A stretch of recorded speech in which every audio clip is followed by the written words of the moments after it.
Assalamualaikum warahmatullahi wabarakatuh. Alhamdulillahi rabbil alamin. Assalatu wassalamu ala asyrafil anbiya'i wal mursalin wa ala alihi wa ashabihi ajma'in wa la hawla wa la quwata illa billahil aliyyil azim. Allahumma la sahla illa ma ja'altahu sahla wa anta taj'alu hazana iza syi'ta sahla. Rabbi shrah li sadri wa yassir li amri wahlul 'uqdatam min lisani yafqahu qawli, amma ba'du.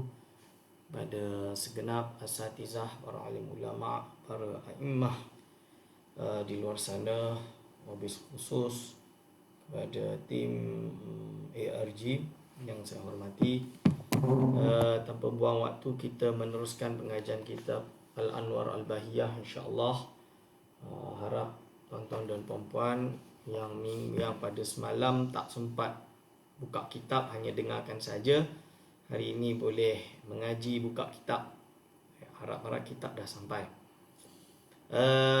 Dan nuskhah yang diterjemahkan ini mungkin nuskhah yang terbaru, kerana saya baru korek dah jumpa nuskhah bahasa Arab saya.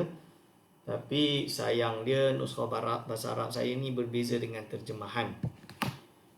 Dan yang kedua, harapannya insya-Allah pada hari ini tak ngantuk lagi, walaupun saya dah tak tidur lebih kurang 9 jam. InsyaAllah. Bismillahirrahmanirrahim. Qala mu'alifur rahimahullah wa nafa'ana bihi wa bi ulumihi. Amin. Peristiwa pembelahan dada. Jadi dalam bab ini menerangkan tentang peristiwa membelah dada. Jadi semalam saya sengaja tak nak bahas tentang berapa kali dia belah dada dan lain-lain. Sebab apa? Dah memang ada bab dia. Kalau saya jawab nanti kira-kira dah tak perlulah nak mengaji. Sebab tu saya sengaja tak jawab semalam, dan insya-Allah kita boleh mengaji dekat fasal sekarang ni, iaitu peristiwa pembelahan dada. Apakah peristiwa pembelahan dada? Jadi konsep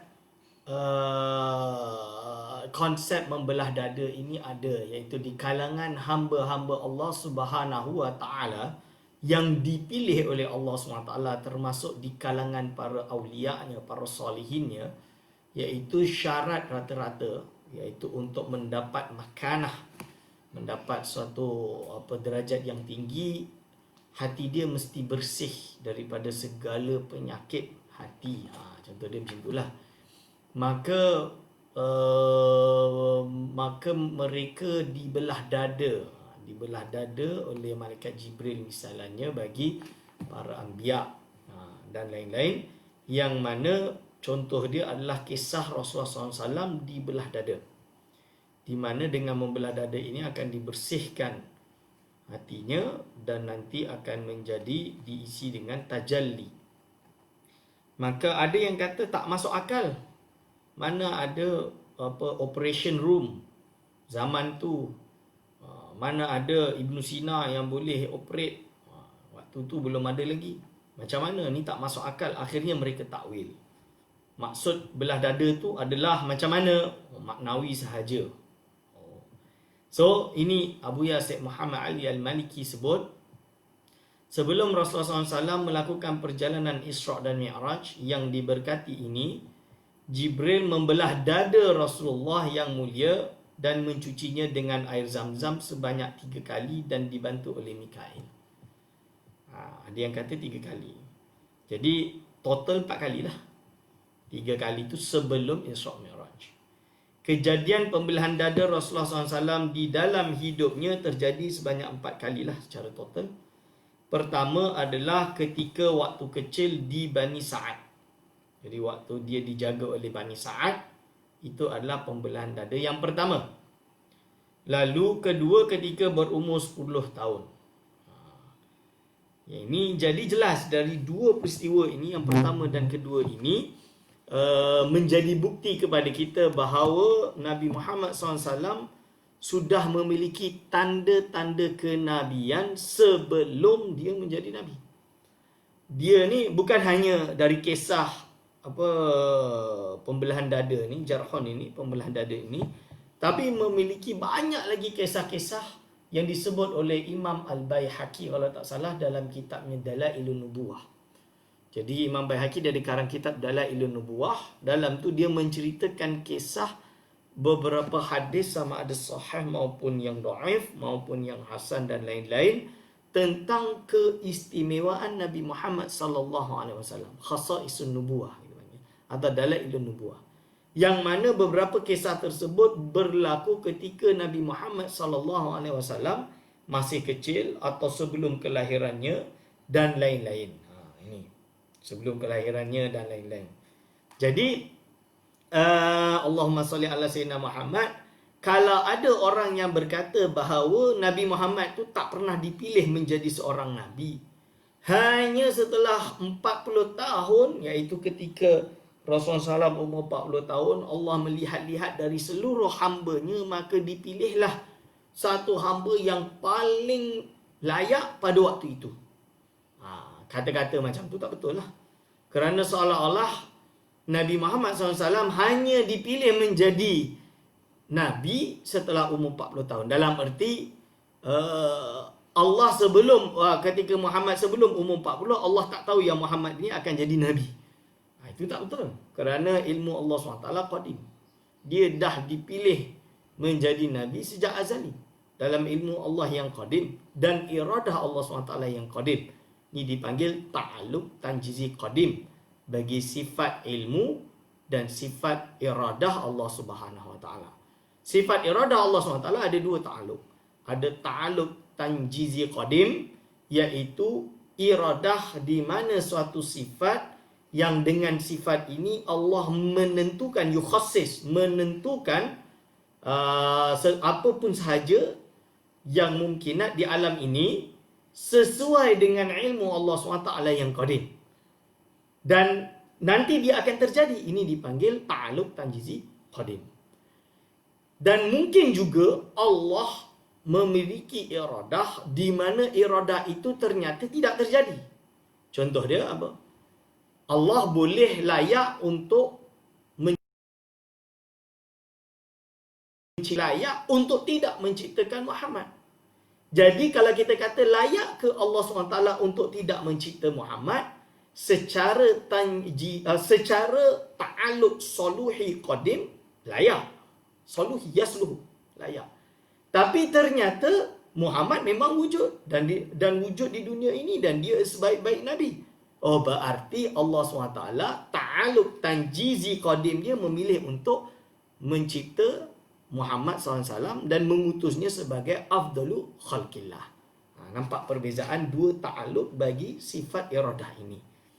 Dan ketika Allah SWT dengan sifat kudrahnya yang qadimah menjadikan Muhammad dan Nabi Muhammad SAW dia dipilih menjadi nabi, ini namanya adalah ta'aluk bagi sifat kudrah Allah SWT yang qadimah tadi, dipanggil dengan ta'aluk tanjizi hadis. Itu boleh faham.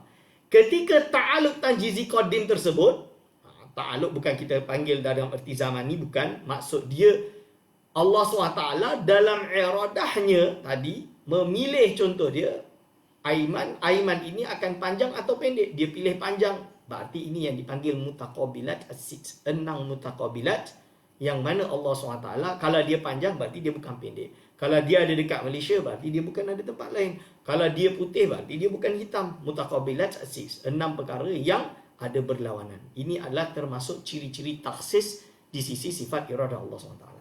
Maka dengan ilmu iaitu sifat iradah Allah SWT telah berkehendak, iaitu untuk memilih Nabi Muhammad SAW sebagai nabi ini sejak qadim, ta'aluk tanjizi qadim. Jadi dia bukan hanya dipilih ketika umur 40 tahun. Dia dah dipilih. Dah dipilih sejak qadim. Hanya sahaja iradah Allah SWT juga sesuai dengan ilmunya yang qadim, memilih bahawa Muhammad akan diutus menjadi nabi ketika umur 40. Ketika umur 40. Berarti sebelum 40 dia belum dilantik atau diangkat. Itu maksud dia. Ada nabi yang memang diangkat menjadi nabi sejak lahir. Contohnya siapa? Nabi Isa AS.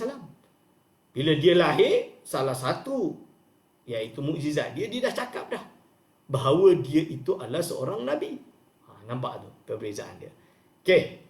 So, Ketiga, ketika diangkat menjadi Nabi. Bila diangkat jadi Nabi, maka dadanya juga dibelah dan dicuci. Yang keempat, ketika malam Isra. Kenapa dia sebut? Kerana dia nak cerita sebelum dia Isra, dia kena bersihkan dulu. Peristiwa pembelahan dada ini disebutkan di dalam hadis-hadis sahih dan merupakan kejadian yang hakiki. Jangan takwil. Jangan pula ada orang hari ini bawa konspirasi teori. Dia kata, dia bukan mana boleh secara akal, tak bolehlah dia dioperate. Ada yang kata macam tu. Guna akal sangat tapi tak berlandaskan ilmu. Ini salah. Iaitu apa? Dia memang betul-betul dibelah secara hakiki. Tidak boleh ditakwil dan dibawa ke dalam erti maknawi. Seperti golongan Mu'tazilah. Ada di kalangan mereka yang menafikan mukjizat ini. Bahkan ia adalah pembedahan dada yang hakiki secara nyata. Pembelahan dada yang hakiki secara nyata. Betul-betul dibelah. Dan Allah Maha berkuasa di atas segala sesuatu. Kalau ada yang kata hari ini, mana boleh? Kalau boleh tu, kalau betul-betul dibelah dadanya secara zahir dan nyata, dah matilah.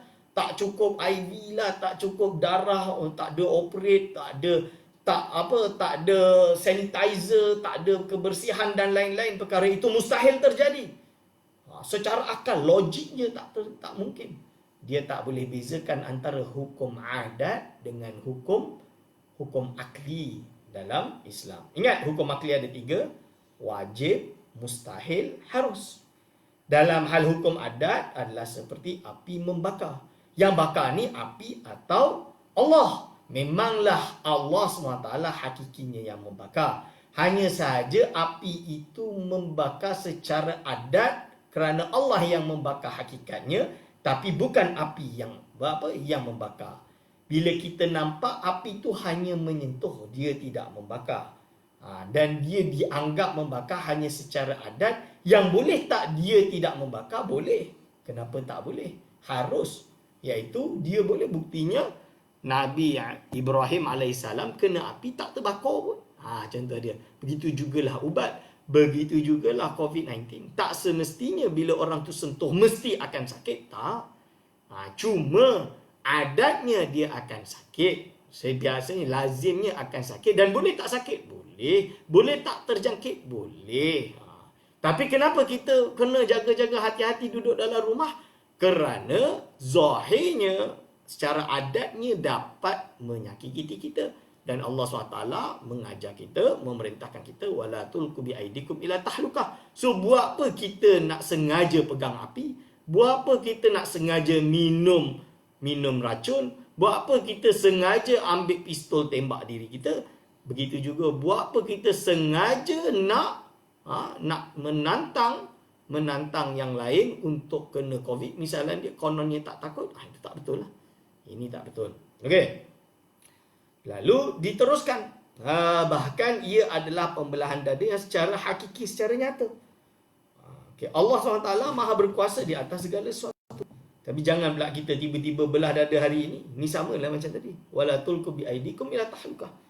Sesuatu keajaiban yang di luar adat kebiasaan mukjizat tidak boleh diukur dengan akal.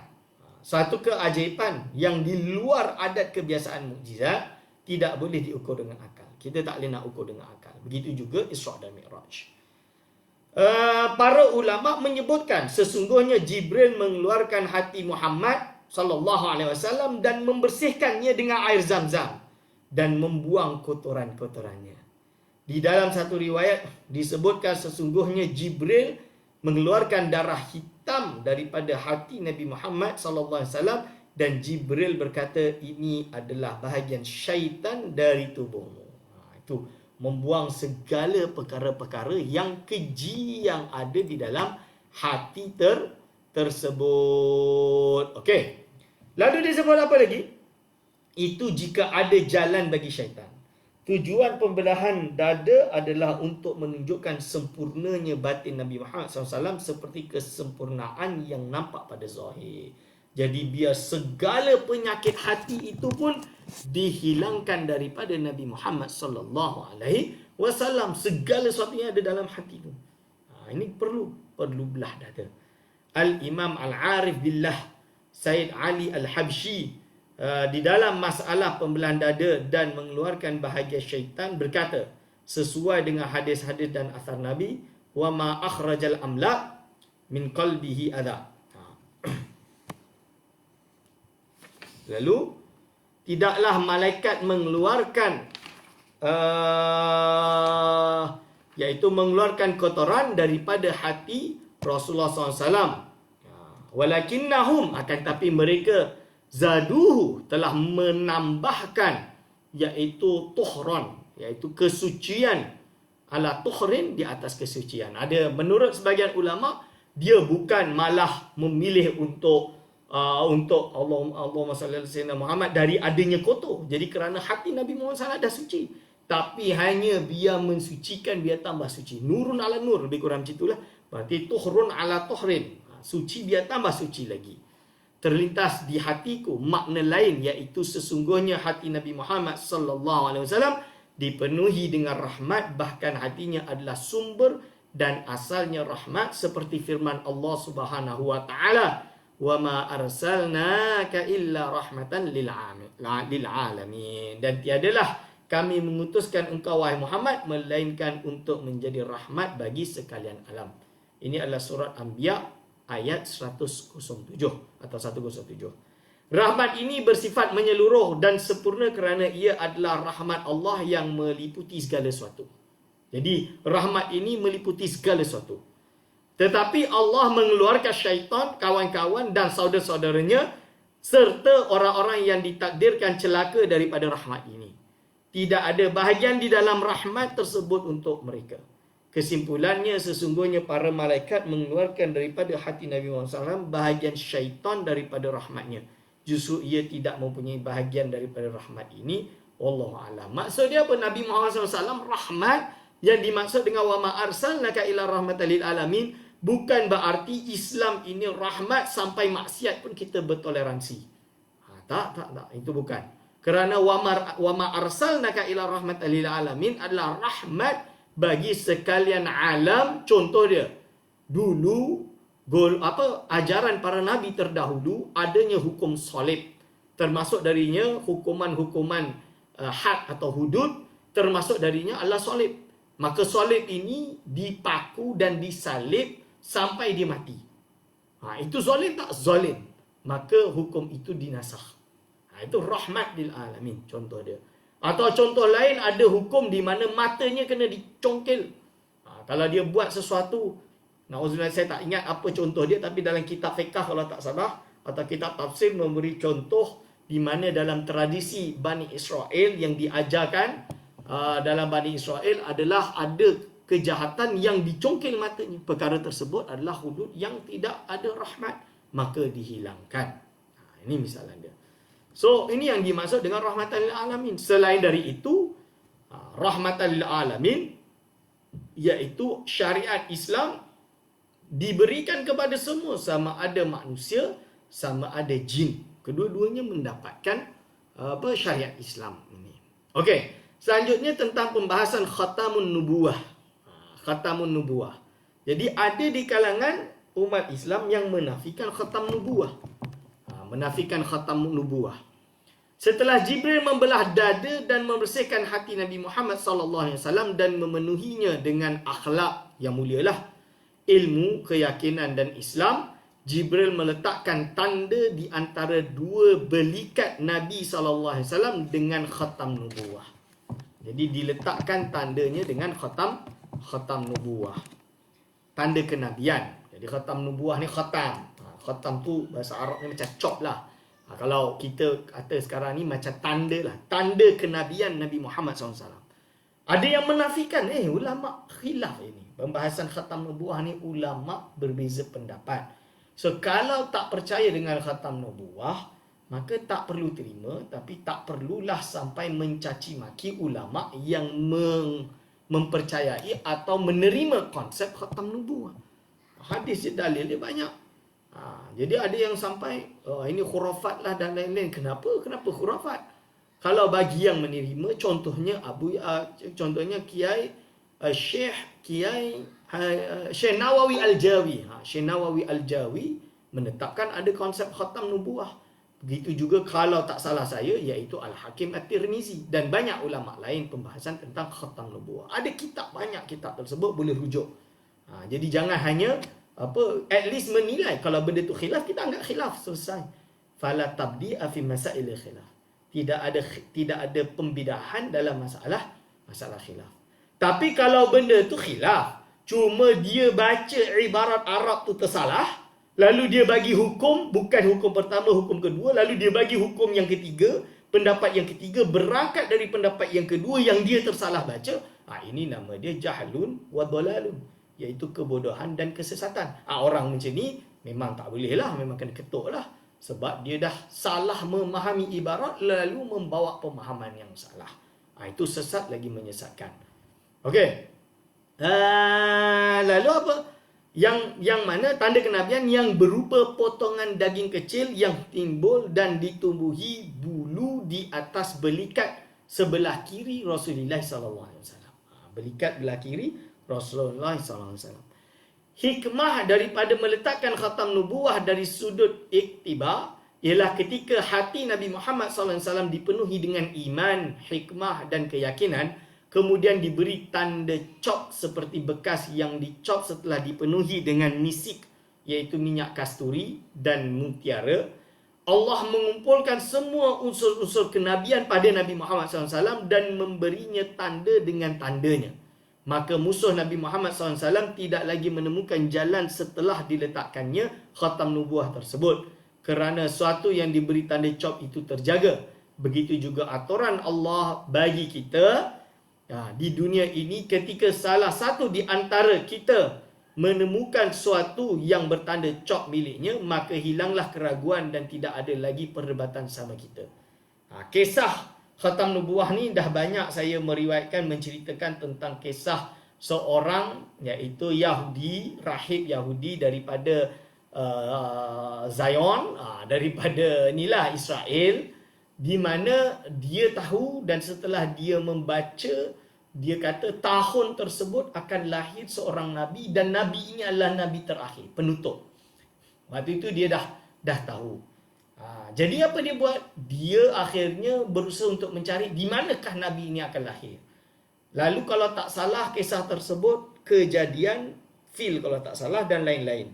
Sehingga kan mengisyarahkan bahawa kejadian ini akan terjadi di Mekah Al-Mukarramah. Maka apa dia buat? Dia pun pergi berhijrah ke Mekah dengan harapan isteri dia lahirkan anak yang anak ini menjadi nabi terakhir. Akan tetapi ternyata dia tak dapat anak tahun tersebut. Maka dia cari siapa orang yang ada anak dekat sini. Orang Yahudi semua tak ada anak lelaki di Mekah. So siapa yang ada lahir anak lelaki di situ? Ternyata dia mendengar bahawa si Abdul Muttalib ini ada cucu daripada anaknya yang bernama Abdullah, seorang lelaki yang mana mungkin lelaki ini adalah memiliki tanda kenabian. Maka dia pergi menziarah Nabi Muhammad, pergi menziarah rumah Abdul Muttalib dan ditanya. Bila ditanya, maka diisyarahkanlah, dibawalah bayi tersebut. Bila dia pegang, dia cari-cari, dia ternampak khatam nubuah, dia pun pingsan. Bila dia pingsan, dibangun, ditanya, kenapa engkau pingsan? Lalu dia jawab, kerana aku dah menggadai segala-galanya dengan harapan anak aku menjadi nabi terakhir. Ternyata nabi terakhir adalah cucu engkau yang mana dia ini bukan seorang Yahudi pun. Bahkan dia ini seorang yang Arab. Itu cerita kisah khatam nubuah. Dan di mana khasaisnya? Cuba bayangkan. Kenabian itu turun. Sampailah kepada Nabi Ibrahim. Nabi Ibrahim ni ada dua anak. Satu Nabi Ishak, satu Nabi Ismail. Dan Nabi Ishak ni di bawah dia semua Nabi hebat-hebat. Ada beberapa yang tak, tapi kebanyakan dia Nabi yang hebat-hebat. Ni dipanggil Bani Israel. Tapi Nabi Ismail, anak dia tidak ada satu pun yang jadi Nabi. Maksudnya turun-temurunnya tidak ada yang jadi Nabi. Tapi sanad tersebut, silsilah tersebut suci. Tidak ada di kalangan mereka anak zina. Sampailah datang kepada Nabi Muhammad SAW, yang mana bapanya Abdullah. Yang Abdullah ni bapa dia adalah iaitu Abdul Muttalib naik atas. Yang mana semua itu suci. Dan ternyata apabila lahirlah Nabi Muhammad SAW, semua kenabian-kenabian yang sebelum Nabi Muhammad itu dikumpulkan dan diletakkan kepada Nabi Muhammad SAW. Nampak tu tuan-tuan dan puan-puan hadirin wal hadirat, hafizahumullah. Itu kehebatan Nabi Muhammad SAW. Sesungguhnya khatam nubuah ini memberikan isyarat yang terang dan jelas bahawa sungguhnya hati Nabi SAW terpelihara dan terjaga. Hadis-hadis menunjukkan bahawa khatam nubuah ini sudah ada sebelum peristiwa Isra' dan Mi'raj lagi. Yang seperti saya sebutlah. Ada hadis menunjukkan sesungguhnya Rasulullah SAW dilahirkan dengan membawa tanda kenabian tersebut. Kemudian terus membesar sehingga sebesar telur burung. Telur burung tu yang ni lah. Situ kan? Kalau tak salah. Merpati. Setelah peristiwa pembelahan dada pada malam Isra' dan Mi'raj. Berdasarkan penggabungan beberapa riwayat hadis. Okey. Hal ini menunjukkan bahawa Nabi Muhammad SAW diberi khatamun nubuah atau khatamun nubuah yang mengandungi beberapa makna. Di antaranya ialah sesungguhnya Nabi Muhammad SAW merupakan penutup sekalian Nabi. Dia adalah penutup sekalian Nabi. Dan tidak ada tanda itu pada selain daripada Nabi Muhammad SAW. Kerana sesungguhnya pintu kenabian itu ditutup dengan diutusnya Nabi SAW dan tidak dibuka lagi setelahnya. Berarti apa? Orang Yahudi sampai hari ini ada yang masih menunggu Mesiah mereka akan datang. Al-Masih mereka akan datang. Walhal Nabi terakhir di kalangan Bani Israel adalah Nabi yang mereka usir dan mereka bunuh. Iaitu Nabi Isa AS. Walaupun dia tidak mati, dia tidak dibunuh. Yang dibunuh adalah siapa itu? Orang yang menyamainya, Judas. Walaupun Judas yang dibunuh, tapi hakikatnya mereka sudah mensia-siakan Nabi yang patutnya mereka junjung tinggi. Iaitu Nabi terakhir di kalangan Bani Israel. Contoh dia. Berarti dah tak adalah sampai hari ini. Begitu juga golongan Nasrani. Yang mana golongan Nasrani sepatutnya Nabi Isa AS itu Nabi mereka. Bukan Nabi terakhir lah. Maksudnya Nabi mereka yang mereka sayangi. Ternyata mereka mentuhankan Nabi Isa AS. Sehingga mereka tolak nas-nas yang mengatakan bahawa akan datang seorang lelaki yang bernama Ahmad. Iaitu Nabi Muhammad SAW. Okay. Imam Hakim meriwayatkan daripada Wahab bin Munabbih. Beliau berkata, Allah SWT tidak mengutuskan seorang Nabi kecuali ada padanya tanda-tanda kenabian di tangan kanannya kecuali Nabi Muhammad SAW yang mana ia berada pada belikatnya. Itu. Nabi-Nabi rata-rata tangan kanan tapi dia berada di belikat dia. Maka berdasarkan keterangan di atas, perletakan tanda kenabian di bahagian belakang Nabi SAW adalah merupakan kekhususan bagi baginda yang mana tidak pada Nabi-Nabi yang lain. Tak ada pada Nabi yang lain. Dan dikatakan bahawa khatamun nubuah diangkat oleh Allah ketika wafatnya Nabi Muhammad SAW. Okey, dah jelas. Mari kita terus kepada pembahasan Buraq. Ini kita masuk dari pembahasan Buraq, iaitu dah mula masuk pada kisah, iaitu kisah Isra' wal Mi'raj lagi. Rasulullah SAW menaiki Buraq. Perkataan Buraq dibaca dengan huruf ba yang didammah, bu lah. Ba dengan dibaca depan, baris depan, dammah bahasa Arab dia dammah, bahasa Melayu dia baris depan. Baris depan bu. Ba di atas ba, ba di atas ba di bawah bi, ba di depan bu, babi bu. Contoh dia. So bu dengan dibaca dhammah diambil daripada perkataan al-bariq atau al-buriq, al-buriq atau al-buraq yang berarti putih. Tak sure cara baca dia, kena buka kamus. Kerana warna buraq adalah putih. Putih adalah semulia-mulia warna atau juga berasal dari kata al-burqu, yang kerana cepat pergerakannya. Allah Subhanahu wa taala mengutus Buraq dari syurga. Jadi Allah SWT mengutus Buraq atau al-bariq, al-barqu. Mengutus Allah SWT mengutus Buraq dari syurga untuk Rasulullah SAW untuk memuliakan dan mengagungkan Rasulullah SAW. Seperti kebiasaannya, raja-raja apabila mengundang atau memanggil seseorang yang agung, mereka mengutus kepadanya seorang yang mulia yang telah bersedia bersama orang-orang khusus mereka untuk hadir. Sedangkan Buraq adalah utusan dari alam ghaib. Berarti Buraq ini adalah urusan ghaibiyat. Urusan ghaibiyat yang tidak boleh kita masuk akal, tak masuk akal. Kalau mungkin zaman hari ini orang putih, mungkin bila dia duk baca kisah Isra' Mi'raj ni, dia pun berfantasi membuat My Little Pony. Itulah dia. Yang ada kuda, ada sayap, dia ditiru dari Buraq lah. Itu contoh dia. Peristiwa Isra' itu tidak menggunakan sayap malaikat. Jadi dia bukan malaikat, bukan. Isra' lah, ni Isra'. Atau menggunakan angin sebagaimana yang telah membawa Nabi Sulaiman. Atau dengan langkah seperti dilipatnya waktu. Jadi lipat bumi, lipat waktu. Kerana sungguhnya tujuannya adalah memperlihatkan kepada Nabi Muhammad SAW tanda-tanda kebesaran Allah di luar batas kebiasaan. Jadi melanggar adat, mencari-cari adat lah maksud dia. Dan melalui pemandangan-pemandangan yang indah. Dapat tengoklah alam ni yang indah. Dan peristiwa-peristiwa yang mulia dan tanda-tanda kebesaran yang menakjubkan. Bukanlah merupakan sesuatu perkara yang menakjubkan apabila peristiwa ini menggunakan perantaraan malaikat atau angin untuk melakukan perjalanan ini. Berbeza jika perjalanan ini dengan menggunakan haiwan iaitu Buraq dengan bentuk yang sudah disebutkan sifat-sifatnya di dalam hadis. Allah SWT mampu untuk mengangkat Nabi-Nya SAW tanpa perantaraan Buraq. Boleh je.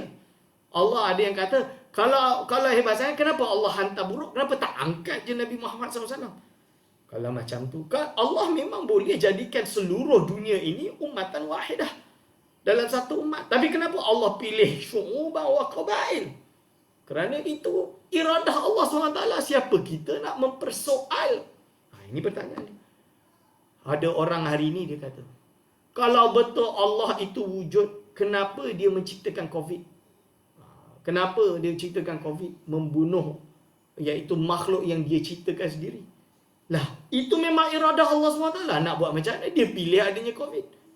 Tugas kita apa? Berusaha menjadi orang yang tetap bertakwa, tetap dalam iman, walaupun digoda dengan segala uji coba, contohnya semisal COVID ini. Kita beriman ke kita mengkufuri Allah? La in syakartum la azidannakum. Kita bersyukur, kita masih boleh ibadah di dalam rumah, tak dihalang untuk berzikir, tak dihalang untuk berwirid. Contoh dia, kita kena bersyukur. Jangan pula, ni apalah kerajaan kita nak pergi masjid beribadah pun dihalang. Ibadah selain dari masjid, di dalam rumah pun kena banyak ibadah. Nak buat macam mana? Kalau kita pergi masjid, justru kita akan menyebabkan semakin banyak penyakit. Memperlebar luas lagi bahaya. Ini darul mafasid muqaddamun ala jalbil masalih. Ini kita kena faham benda tu. Dan banyak kaedah ini dah boleh buka, boleh rakaman saya dekat IKIM hari tu dah jelaskan hujah-hujah ibarat ulama tentang masalah ini. Kita boleh rujuk. Ustaz, boleh diatur. Contoh dia, kita buat macam kat Indonesia soft jauh-jauh. Kita boleh buat. Hakikatnya memang kita boleh buat macam tu. Tapi saya nak tanya, berapa banyak orang Malaysia ni yang disiplin? Ini kena tahu, Indonesia belum lagi yang tak disiplin tu. Memanglah nampak semua disiplin dah duduk dalam masjid. Dalam on the way, beratur tu. Batuk belakang, batuk ke depan, dia hidu kat depan. Termasuk dalam lubang-lubang mask tu, kopeng. Kena pula. Walaupun duduk jauh-jauh. So kena faham, atas alasan segala kemungkinan tersebut, kita menutup masjid bukan kerana melarang orang beribadah. Tak. Kerana mengambil kesempatan untuk bersihkan masjid, mengambil kesempatan untuk memastikan bahawa orang semua berada dalam rumah. Dan yang ketiga, masjid bukan dikosongkan semata-mata. Masih ada imam dan bilal. Masih ada jamaah dekat dalam masjid tersebut. Bukan masjid itu tak ada jamaah dah. Tak. Masih ada jamaah. Ini kena faham. Jadi ada orang yang tak faham fikih, usul fiqh, nanti dia langgar lah macam tu. Langgar terus. Tak boleh. Okey. Lalu apa? Jadi dia bersifat tujuannya perkara ini mana tadi tanda kebesaran Allah. Dan bukanlah merupakan suatu perkara yang menakjubkan apabila peristiwa ini menggunakan perantaraan malaikat atau angin untuk melakukan perjalanan ini.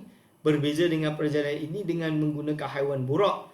Kerana kalau angin dan lain-lain dah pernah dilakukan oleh Nabi yang lain. Nabi lain tu dah ada dah. Berjalan lipat bumi dan lain-lain.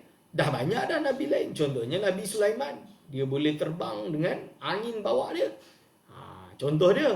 Sedangkan Nabi Muhammad mendapatkan mendapatkan kehormatan untuk naik burak.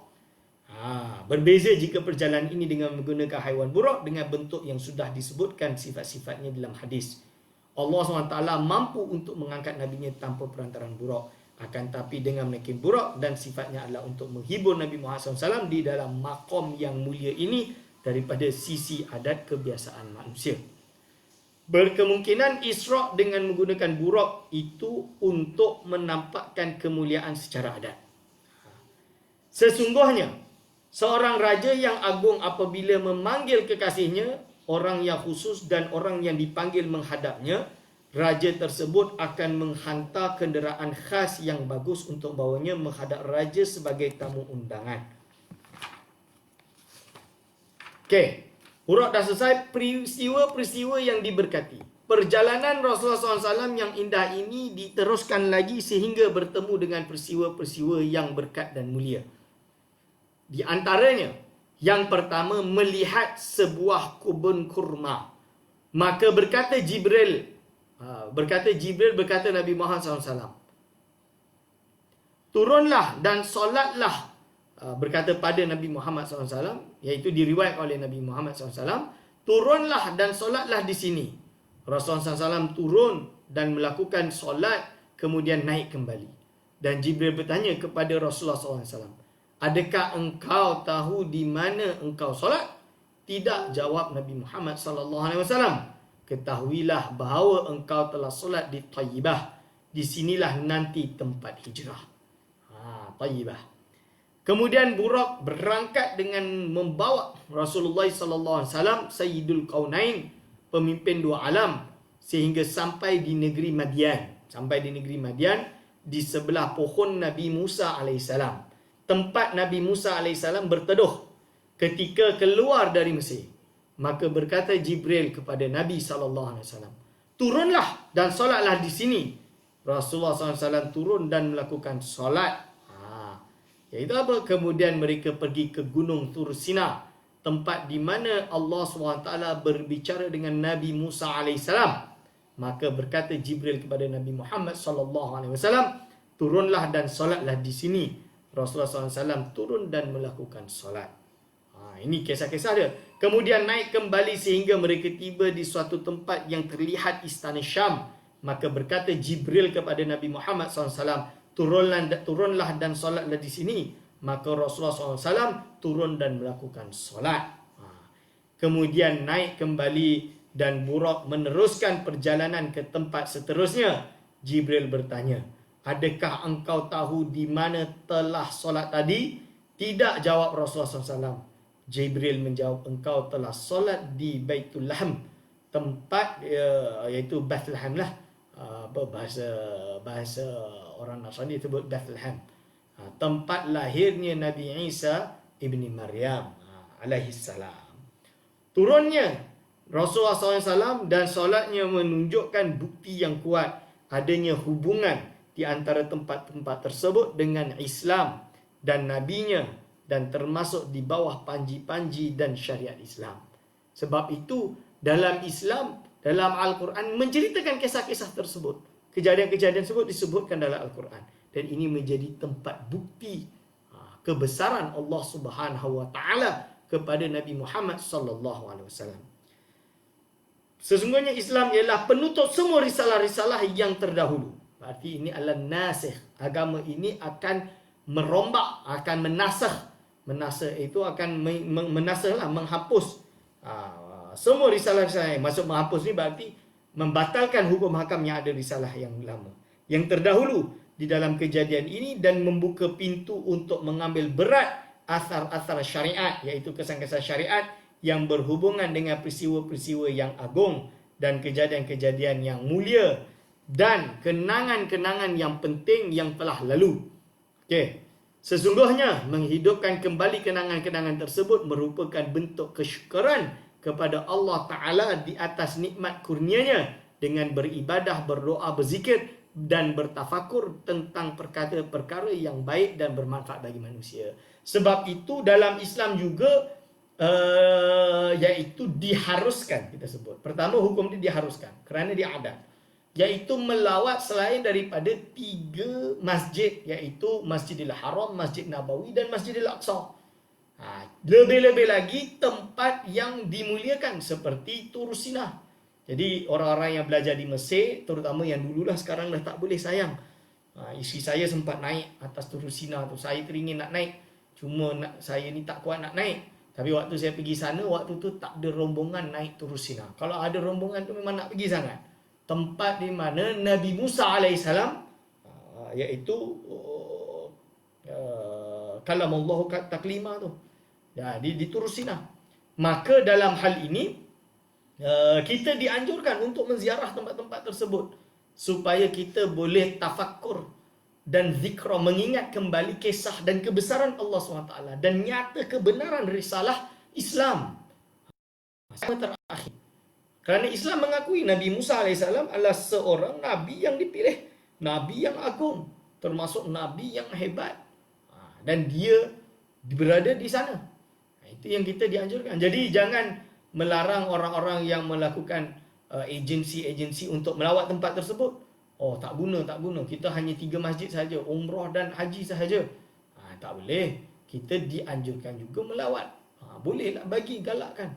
Kalau yang ada rezeki lebih, boleh pergi menziarahi. Lebih-lebih lagi yang ingin menziarahi Masjidil Aqsa. Kerana apa? Ia juga masuk di dalam nas hadis tersebut. Dan yang kedua, selain daripada itu, di Palestin sendiri ada banyak tempat-tempat bersejarah yang boleh minimum hati kita ini dapat menyaksikan inilah jejak sejarah nabi-nabi kita yang hebat. Walaupun dia Bani Israel ke apa ke, ya, tapi dia nabi dan diakui termasuk hamba-hamba Allah yang dipilih oleh Allah Subhanahu Wa Taala. Sebab itu kita dianjurkan untuk pergi melawat di sana. Itu adalah dalam hal ini. Okey. Dan kenangan-kenangan penting lalu sesungguhnya menghidupkan balik ini akan menambahkan kita beribadah, berdoa, berzikir. Contohnya kalau tuan-tuan pergi ke Baitul Maqdis, melihat Dome of Rock dan lain-lain, bagaimana rasa hati kita. Di sinilah tempat Nabi Muhammad SAW Isra dan Mi'raj. Hati kita menyaksikan di sinilah tempat dia memijak batu tersebut, lalu naik.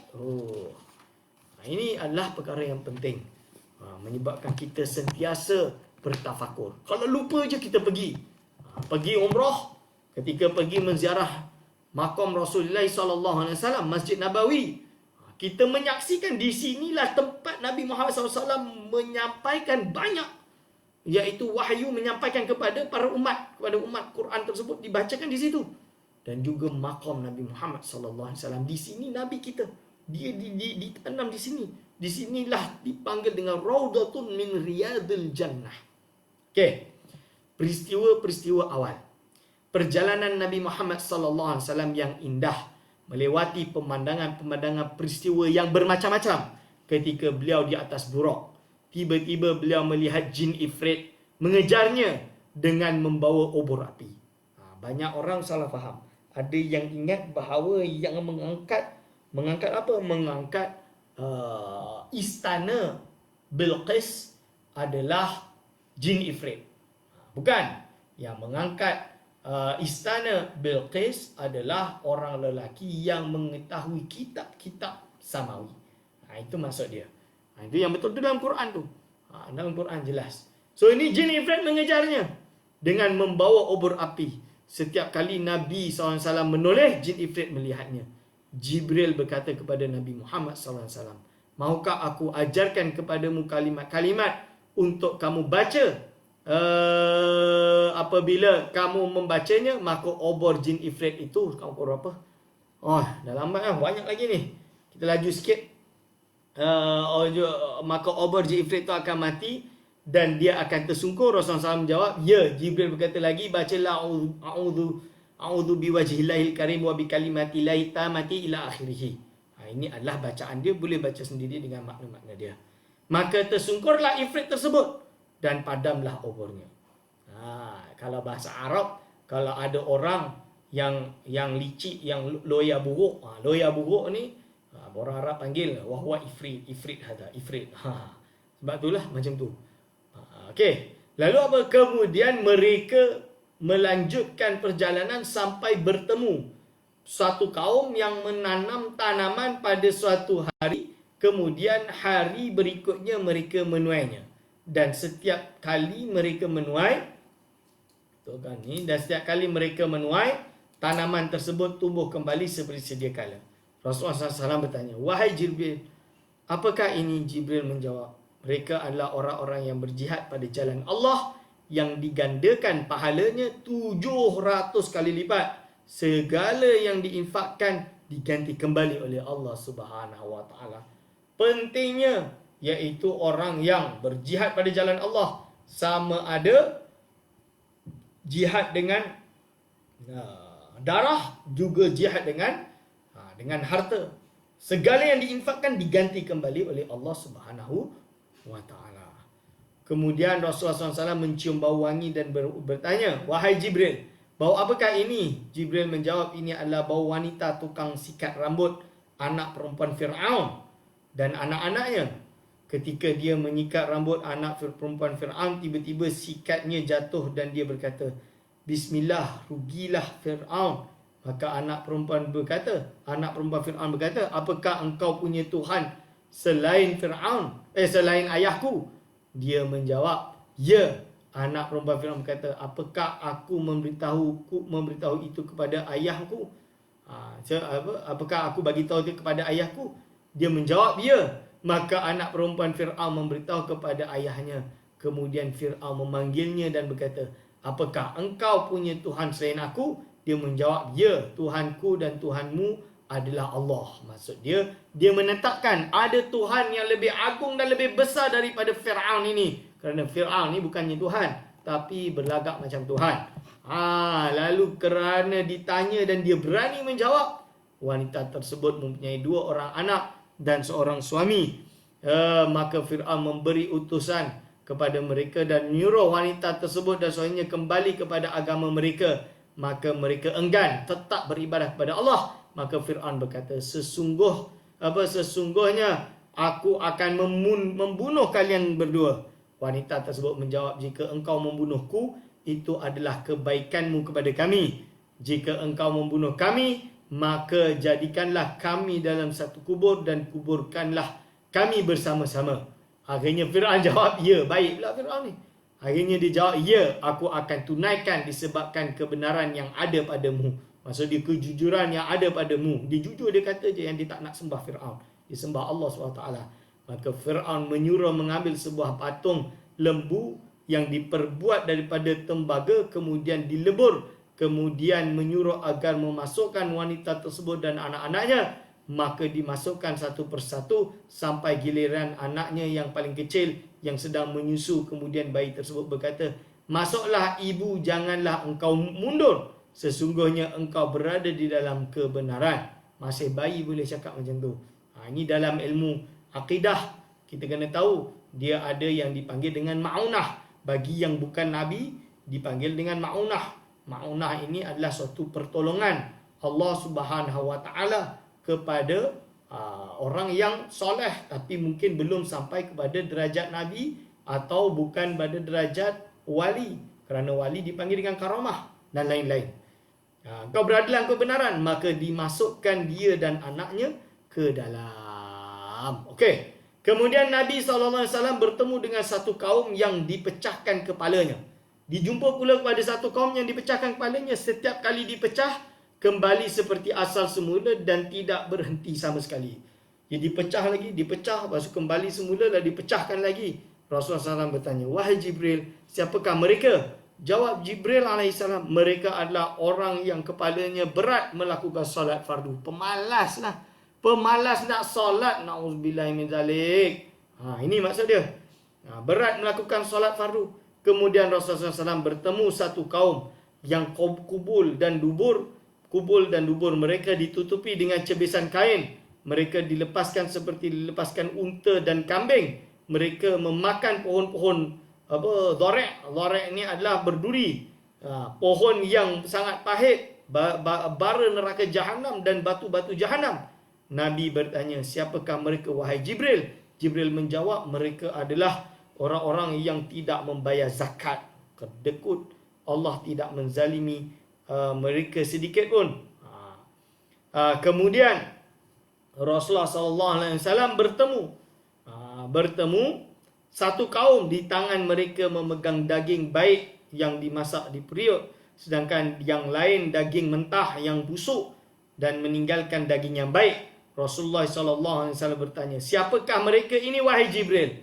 Jawab Jibril, ini adalah lelaki dari umatmu yang memiliki isteri yang halal, yang baik, tetapi mendatangi perempuan yang keji dan menginap dengan perempuan tersebut sampai pagi. Lalu berarti apa? Ini namanya zina muhsan. Begitu juga wanita yang memiliki suami yang halal dan baik tetapi mendatangi lelaki yang keji dan menginap dengannya sampai pagi. Itu adalah hukuman dia. Itu adalah hukumannya. Okey. Lalu apa? Kemudian Nabi SAW bertemu dengan sebatang kayu di tengah jalan yang mengoyakkan setiap baju atau apa-apa yang melaluinya. Maka Nabi bertanya, apakah ini wahai Jibril? Jibril menjawab, ini adalah perumpamaan orang dari umatmu yang suka duduk di jalan dan menyekat jalan. Kemudian Jibril membaca, wala taq'udu bikulli siratin tu'iduna wa tasudduna an sabilillah. Dan janganlah kamu duduk pada tiap-tiap jalan lalu lalang dengan menakut-nakutkan dan menghalangi orang-orang yang beriman dari melalui jalan Allah. Surah Al-A'raf ayat 86. Okey, kemudian Rasulullah SAW melihat seorang lelaki yang berenang di sungai darah dan dimasukkan batu ke dalam mulutnya. Maka Nabi bertanya, apa ini wahai Jibril? Jibril menjawab, ini adalah perumpamaan orang yang makan riba. Jadi apa? Semua kisah-kisah ini untuk muhasabahkan kita. Muhasabahkan kita, jangan kita sampai terjerumus dalam dosa-dosa yang besar ini. Ini tujuan dia. Sebab itu kita kena mengaji kitab Isra wal Mi'raj. Sebab apa? Kalau cuba bayangkan, ada orang, okey, Ustaz tak, saya mengaji kitab hadis. Ingat Isra wal Mi'raj ini bukan kitab hadis. Dia kata mengaji kitab hadis. Sahih Bukhari, Sahih Muslim, betul. Tapi kalau talabah atau pelajar agama tak ada masalah. Dia boleh konsentrate sepenuh masa. Tapi orang awam bila dia dengar, dia tidur. Kecuali orang awam, saya nak dengar tentang Isra Mi'raj sekarang dah bulan Rajab. Kita mengaji kitab ini. Itu maksud dia, tuan-tuan dan puan-puan, hadirin wa hadirat, hafizakumullah. Allahumma salli ala sayyidina Muhammad. Kemudian Jibril bertemu, kemudian Nabi Muhammad SAW bertemu dengan seorang lelaki mengumpulkan seikat kayu bakar. Masukkan batu, ini belum. Kemudian Rasul melihat seorang lelaki yang berenang di sungai darah dan dimasukkan batu ke mulutnya. Maka Nabi SAW bertanya, apa ini wahai Jibril? Jibril menjawab, ini adalah perumpamaan orang yang makan riba, keharaman riba. Lalu kemudian Nabi SAW bertemu dengan seorang lelaki yang mengumpulkan seikat kayu bakar yang dia tidak kuat mengikatnya, tetapi dia menambahnya lagi. Maka Nabi bertanya, apakah ini wahai Jibril? Jibril menjawab, ini adalah lelaki dari umatmu yang ada padanya amanah-amanah orang ramai yang tidak mampu dipenuhinya, tetapi dia tetap ingin menanggungnya. Na'udzubillah min zalik. Itu kalau tidak dapat menjadi pemimpin yang beramanah, jangan sekali-kali masuk dalam bab politik. Ini akibat orang tersebut. Dia akan terjerumus, akan disiksa seperti yang disebutkan dalam kitab ini. Sebab itu jangan suruh saya pegang apa-apa jawatan administration atau kekuasaan dan lain-lain. Kerana apa? Saya tahu saya tak kuat untuk menanggungnya. So janganlah lantik. Bagi saya duduk mengajar, mengaji tu je. Dah cukup dah. Sebab kita mengakui kita tak mampu. Hadirin wal hadirat hafizakumullah. Kena muhasabah diri. Kemudian Rasulullah SAW bertemu dengan satu kaum yang dipotong lidah dan bibir mereka dengan gunting-gunting daripada besi. Setiap kali digunting akan dikembalikan semula. Potong. Keluar balik. Keluar balik. Ya Allah, sakit dia macam mana. Tak berhenti-henti. Rasa sakit dia lebih sakit daripada yang kita rasa di dunia ini. Tidak henti-henti. Maka Nabi bertanya, siapakah mereka wahai Jibril? Jibril menjawab, mereka adalah para penceramah dari umatmu dan pembawa fitnah. Mereka mengatakan apa yang tidak mereka lakukan. Ya Allah, ini nama dia Al-Alim, yang mana dia ilmu dia tidak bermanfaat. La yuntafa'u bi'ilmih, iaitu ilmu orang yang alim yang ilmunya tak bermanfaat. Dia pandai cakap tapi dia tak buat. Dia cakap je lebih tapi dia tak buat segala perkara tersebut. Tak boleh, na'udzubillah min zalik. Ini kena ingatkan kepada para asatizah kita, terutamanya ustaz-ustaz ni, cuba jaga diri jangan sampai mengajar sesuatu yang batil. Terutama berkata tapi tak buat. Ini yang bahaya. Mengingatkan diri saya dan kepada semua kawan-kawan saya. Jadilah kita adalah orang-orang yang beriman kepada Allah SWT dan bertakwa. Sentiasa melazimi iaitu syariat Rasulullah SAW. Kemudian Rasulullah SAW melewati satu kaum yang kuku-kukunya diperbuat daripada tembaga, mencakari wajah-wajah dan dada mereka. Mencakari wajah-wajah dan dada mereka. Nabi bertanya, siapa mereka wahai Jibril? Jibril menjawab, mereka adalah orang yang memakan daging manusia dan menjatuhkan maruah mereka. Ini adalah termasuk orang-orang yang contoh, termasuk salah satu dia orang ulama-ulama yang mencaci ulama lain,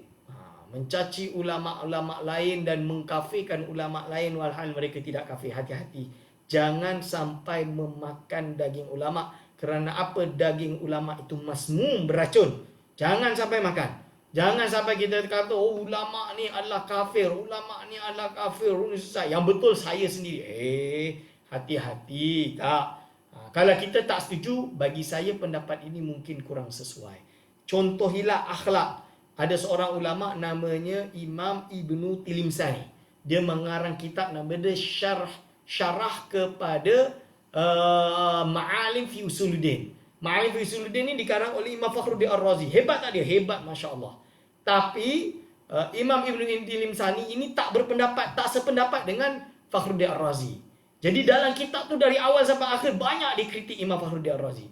Tapi dia tidak pernah sebut Imam Fakhruddin Ar-Razi ini jahil. Tak pernah sebut Fakhruddin Ar-Razi ini adalah berpura-pura. Tak pernah sebut Imam Fakhruddin Ar-Razi ini adalah telah kurang ajar, telah melakukan dengan biadab. Tak pernah sebut semua perkara tu, tak pernah. Dia tak pernah judge. Dia tak pernah judge pun. Tak pernah judge. Di sini kata lain, tak pernah. Dia hanya sebut paling kasar, dia sebut a'udzubillah min zillatil alim. Iaitu aku memohon pertolongan daripada Allah SAW daripada tergelincirnya seorang yang alim. Dia akui bahawa Fakhruddin Ar-Razi ini alim, tapi dia memohon Allah SWT selamat daripada tergelincirnya daripada tergelinciran Imam Fakhruddin Ar-Razi. Dua-dua ni mujtahid yang hebat, yang alim, tapi penuh dengan akhlak. Bagaimana dia mengkritik Imam Fakhruddin Ar-Razi. Dalam tu dia kritik ana ukhalifuhu, disebut aku berbeza pendapat. Itu tak ada masalah, namanya berbeza pendapat, tak ada masalah. Tapi hari ini orang baca kitab pun salah-salah, i'rab pun rosak, salah sini sana. Lepas tu ada hati pula nak mengkritik ulama, mengkafirkan ulama, menuduh ulama macam-macam. Ini adalah penyakit-penyakit yang tidak dibenarkan di dalam Islam. Bukan adab-adab yang diajarkan oleh Rasulullah SAW, diajarkan oleh para ulama. Ulama dulu berbeza pendapat, dia kata ana ukhalifu, khalas. Itu. Selesai. Okey. Lalu kemudian Rasulullah SAW melihat sebuah lubang kecil yang darinya keluar seekor lembu jantan yang besar, dan lembu tersebut ingin masuk kembali dari lubang yang ia keluar, maka ia tidak dapat. Kemudian Rasulullah SAW bertanya, apakah ini wahai Jibril? Jawab Jibril, ini adalah seorang lelaki dari umatmu yang mengatakan sebuah kata-kata yang besar kemudian dia menyesalinya, maka dia tidak dapat menarik kata-katanya kembali. Kalau cakap tak ada orang dengar, mungkin dapat tarik. Maksud dia tak ada orang dengar. Tapi kalau zaman dulu dah ada dengar, orang semua kata, dia tak boleh nak tarik kembali. Atau pada hari ini dah type sesuatu, mungkin boleh delete. Tapi kalau dah kena snap dengan orang lain, habis tak boleh delete. Dah ada orang download, dah tak boleh delete, dah tersalah. Maka satu-satunya cara kalau kita salah, kita mengakui yang kita tersalah. Saya kalau salah, saya mengakui, saya tak ada masalah. Kita kata, walaupun ustaz, jangan kata. Kalau yang ustaz kata macam tu, derajat ustaz dah jatuh. Orang akan benci ustaz, orang akan kata ustaz ini jahil. Orang akan kata bahawa ustaz ini macam-macam lah. Dan saya kata, so biarlah, tak apa. Biar tambah rosid. Rosid tu apa? Rosid tu kredit. Pahala dia menjadi pahala saya. Alhamdulillah. Itu maksud dia, kredit. Kredit daripada perkara tersebut. Okey, kita teruskan sikit lagi. Syekh Al-Syami mengatakan kemudian Rasulullah SAW sampai di sebuah lembah dan mencium bau yang harum dan nyaman seperti baunya misik. Dan Rasulullah SAW mendengar suatu suara. Wahai Jibril, apakah ini? Jibril menjawab, ini adalah suara syurga. Kemudian suara syurga berkata, wahai Tuhanku, wahai Tuhanku, datangkanlah padaku apa yang telah engkau janjikan. Sesungguhnya telah banyak bilik-bilikku istabrak, harir, sundus dan abqari, pelbagai macam jenis sutera, lu'lu' dan marjan, emas dan perak, gelas-gelas permaidani, tembikar, tunggangan-tunggangan, maduku, airku, susuku dan arakku. Ini semua adalah apa yang akan diberikan, dihalalkan kepada segala penduduk syurga. Sekarang dah pukul 12:02. Banyak tuan-tuan dan puan-puan pun dah mengantuk tengok muka saya yang dah sengit ni. InsyaAllah kita jumpa lagi pada besok insyaAllah. Ingatkan saya di mana saya berhenti kerana saya ini seorang yang banyak lupa. Aqulu qauli hadza astaghfirullah li wa lakum. Wassalamualaikum warahmatullahi wabarakatuh.